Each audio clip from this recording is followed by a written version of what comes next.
ಪ್ರಶಾಂತವಾಗಿ ನೀನು ಕೇಳಬೇಕು ಅಂತ ಮಾತ್ರ ನನ್ನ ಬಯಕೆ.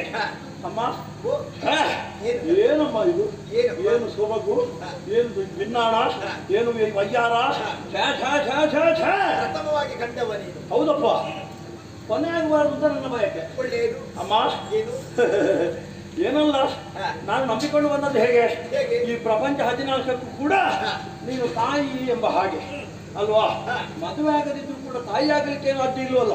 ಹಾಗಾದ್ದರಿಂದ ನಮ್ಮಂತವರಿಗೆಲ್ಲ ನೀನು ತಾಯಿ, ಬ್ರಹ್ಮಾಂಡ ನಾಯಕಿ ನಾನು ಅಲ್ವಾ.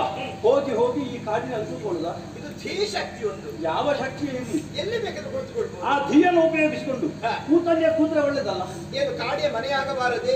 ಆದ್ರೆ ನನ್ನ ಬಯಕೆ ಏನು, ಮನೆ ಕಾಡಾಗಬೇಕು ಎಂಬ ಹಾಗೆ. ಅಂದ್ರೆ ಒಂದು ಮನೆಯನ್ನು ಬೆಳಗಿ ಆ ಮೂಲಕವಾಗಿ ಎಲ್ಲವರಿಗೂ ಕೂಡ ಕಲ್ಯಾಣವನ್ನು ಉಂಟು ಮಾಡಬೇಕು.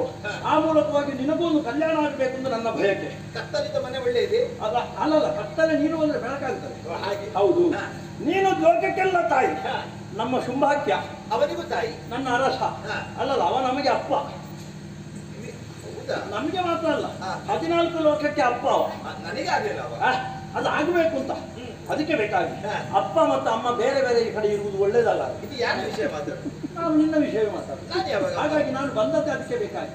ಶುಂಭನಿಗೆ ಒಂದು ಲೆಕ್ಕದಲ್ಲಿ ಅಮ್ಮನೇ ನಾನು ಅಲ್ಲಪ್ಪ. 14 ಲೋಕಕ್ಕೆ ತಾಯಿಯಾದ ಮತ್ತೆ ಶುಂಭ ದೂರ ಇರ್ತಾರೆ. ಅಲ್ಲ, ಶುಂಭ 14 ಲೋಕಕ್ಕೆ ಒಡೆಯ ಅಲ್ವೋ, ಅದನ್ನು ಮೀರಿ ನಿಂತಿದ್ದಾನೆ.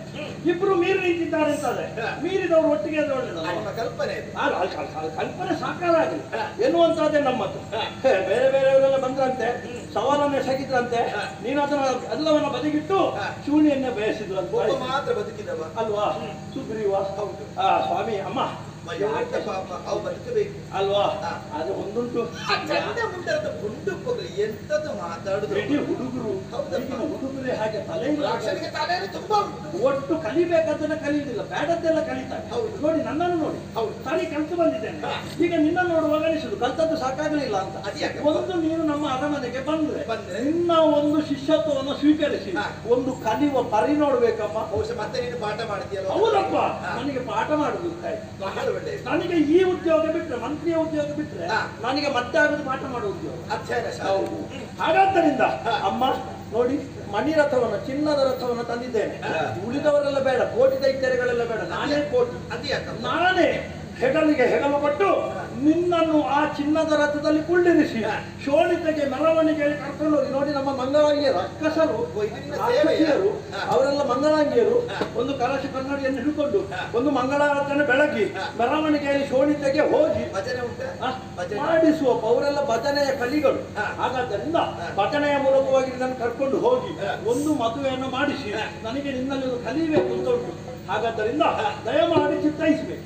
ರಕ್ತಬೀಜ, ಕಣ್ಣೆತ್ತ ನೀನು ಹಾಡಿದೆ, ಹೋಗಲಿದೆ, ಕೊಂಡಾಡಿದೆ. ಅಯ್ಯೋ, ನನಗೆ ಮಾತಲ್ಲ. ನೀನು ಭಕ್ತಿಯಿಂದ ಪಾದ ಪೂಜೆಯನ್ನು ಮಾಡಿದೆ. ಭಕ್ತಿ ಪಾರಮ್ಯ ಸಂತೋಷ ಬರಿತಾಳಾದಿ. ಆಗಿಲ್ವಾ?